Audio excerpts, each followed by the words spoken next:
¿Será que en Colombia puede pasar todo lo que ha pasado en Venezuela? Bueno, de poder puede pasar en cualquier país del mundo. Así que yo creo que es mejor si analizamos 7 cosas de las que Colombia debería cuidarse si no quiere pasar por una situación parecida. Analicemos un par de cosas del antes, durante y después de Chávez. Resulta que con toda la riqueza que estaba dejando el petróleo en Venezuela desde la primera mitad del siglo XX y con la llegada del boom petrolero en la década de los 70, se fue afianzando el proyecto de la nacionalización de industria, que llevó al Estado venezolano a ser dueño de una impresionante renta petrolera, pero también lo llevó a convertirse en la principal fuerza productiva de su país, es decir, el encargado de manejar la industria, una industria que solo se centró en el petróleo. Así que ya se imaginarán que se inició toda una dependencia estatal en la que todo el mundo dependía de la renta petrolera del Estado. Con tanta plata, el Estado venezolano hizo el mayor gasto público de toda su historia, pero también se dio el clientelismo, la corrupción y se comenzaron a aplicar políticas económicas proteccionistas, como el aumento de aranceles a las importaciones. Esto como para que dejara de entrar tanto producto extranjero al país. ¿Por qué? Porque Venezuela buscaba desarrollar una industria local que fuera capaz de sustituir a las importaciones, que es lo que conocemos como política de sustitución de importación. Y como además Venezuela tenía toda su rica exportación de petróleo, para vivir de eso, nadie se preocupó por nada. Pero yo aquí veo 2 problemas de los que Colombia debería cuidarse. Primero, Colombia debería cuidarse muy bien de la no diversificación de la industria, que hace que nuestras exportaciones dependan de uno o de muy pocos productos. En Venezuela se confiaron de la industria petrolera, de la rica exportación del petróleo, se olvidaron de los demás sectores económicos, todo el mundo dependía del petróleo y cuando menos lo esperaba, el precio del petróleo cayó. Segundo, Colombia debe cuidarse de una economía proteccionista mal aplicada. Recuerden que el tema de la economía proteccionista es algo muy delicado y que su éxito depende de muchas cosas. O sea, no es lo mismo a que un país que es potencia económica, que tiene una industria y unas exportaciones muy bien diversificadas y que obviamente tiene una industria muy bien desarrollada. No es lo mismo que ese país tenga políticas económicas proteccionistas a que las tenga Colombia o Venezuela. Entonces, sí es importante que existan algunas políticas económicas proteccionistas que favorezcan la industria local, por supuesto que sí, pero no pueden ser excesivas. O sea, tú no puedes cerrar el mercado de importaciones a un país que todavía depende de esas importaciones y que antes no le ha invertido ni ha desarrollado su industria. Se va a quedar corto en las exportaciones, va a comenzar a depender del mercado interno y consecuentemente a depender del Estado.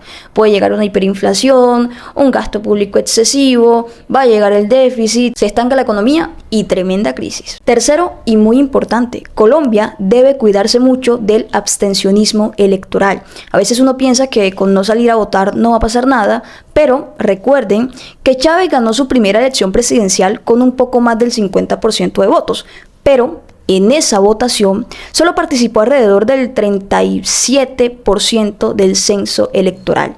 Eso quiere decir que más o menos el 63% del censo de las personas que podían votar y que de alguna manera podían haberle dado un rumbo distinto a esas elecciones, se quedaron en la casa. Lo mismo pasó cuando Chávez convocó a la constituyente y también cuando se aprobó la nueva constitución, que recibió un poco más del 70% de votos a favor, pero en esa votación solo votó como el 44% del censo electoral. Entonces hay que tener mucho cuidado con eso, porque en esa constitución fácilmente les metieron la figura de leyes habilitantes sin limitación alguna, una figura con la que Chávez legisló por muchísimo tiempo sin autorización de la Asamblea Nacional. O sea, le permitió desconocer a la Asamblea por completo. Cuarto, Colombia debería cuidarse muy bien a la hora de tener cambios en el régimen presidencial.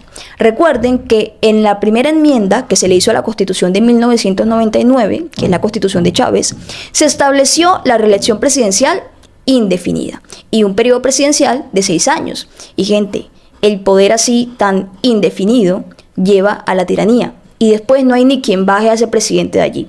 Además que 6 años me parece demasiado tiempo. O sea, yo creo que 4 años es suficiente para que el pueblo determine si tu gestión como presidente ha sido lo suficientemente buena y eficiente como para reelegirte por una segunda vez. Pero hasta ahí. Además que las dinámicas sociales, políticas y económicas de un país están en constante cambio.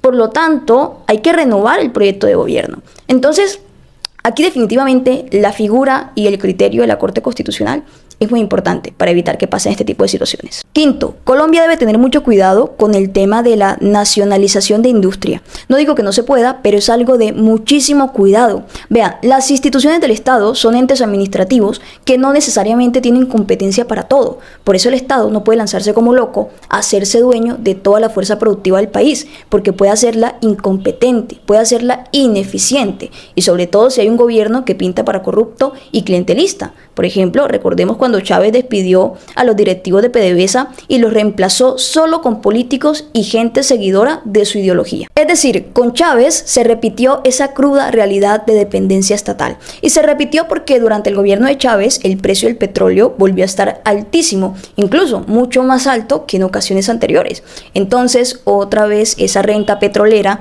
permitió la corrupción, el clientelismo con solo seguidores de la ideología chavista, la expropiación, el asistencialismo, etc. El derroche de plata era tan alto que cuando llegaba la época en la que bajaba el precio del petróleo, al Estado le tocaba endeudarse. Y oigan, quiero detenerme por un momento en el tema del asistencialismo, porque vean, extenderle oportunidades al pueblo nunca va a estar mal, o sea, todo lo contrario, es un deber constitucional, sobre todo con la población sumamente vulnerable. Eso tiene que estar claro, pero ojo, esta tiene que ser una política muy bien focalizada, exageradamente focalizada, porque primero, el Estado no puede convertir a todos sus ciudadanos en completos parásitos, o sea, debe ser lo contrario. El Estado debe permitir herramientas que permitan que sus ciudadanos puedan ser futuros contribuyentes. Y segundo, puede pasar lo siguiente: cuando el pueblo está dependiendo principalmente de la fuerza productiva estatal, pueden pasar cosas inesperadas, cosas que no estaban planificadas, cosas que se salen de nuestras manos, porque así funciona la economía mundial.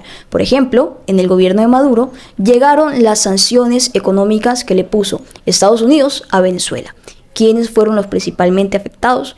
El pueblo, porque el pueblo desde hace mucho tiempo venía dependiendo principalmente de la fuerza productiva del Estado y no existía una fuerza productiva privada que fuera lo suficientemente fuerte como para contrarrestar esas sanciones. Sexto, Colombia debe cuidarse muy bien de una mala política monetaria con respecto a la impresión y circulación del dinero. Esta es una práctica muy común en los países, pero una mala gestión de esta política y te puede llevar a una hiperinflación. Y por último, Colombia siempre debe cuidarse bien de las malas relaciones diplomáticas. Esta relación conflictiva entre Venezuela y Estados Unidos y las sanciones económicas que este le tiene a Venezuela y que obviamente endurecen la crisis económica es un tema muy complejo y que ya no va a depender ni siquiera del plan de desarrollo que tú tengas para el país, sino de qué tantos intereses en común tienes con Estados Unidos, que más allá de ser un país que también atraviesa por crisis, sigue siendo una de las mayores potencias del mundo y su influencia puede ayudar un poco a tu economía o destrozarla por completo. Entonces, más allá de si el Estado tiene o no tiene intereses en común con Estados Unidos o con cualquier otro país del mundo, porque a ver, nuestro país es, al igual que los demás, soberano. Eso creo. Y tiene toda la libertad para decidir con quién tiene y con quién no tiene intereses en común. Pero más allá de todo eso, siempre hay que tener una muy buena diplomacia. Un país se gobierna con inteligencia, no con emociones. Fíjense que el problema de Estados Unidos con Venezuela no es que allá exista un régimen dictatorial, autoritario o lo que sea. O sea, a Estados Unidos muy poco le importa eso. Estados Unidos ha estado asociado con grandes dictaduras del mundo. Así que son otras cosas las que les molesta al gobierno estadounidense. Y entre esas otras cosas está el discurso de odio que siempre tuvo Chávez y Maduro contra Estados Unidos y que rompió completamente la relación entre estos dos países.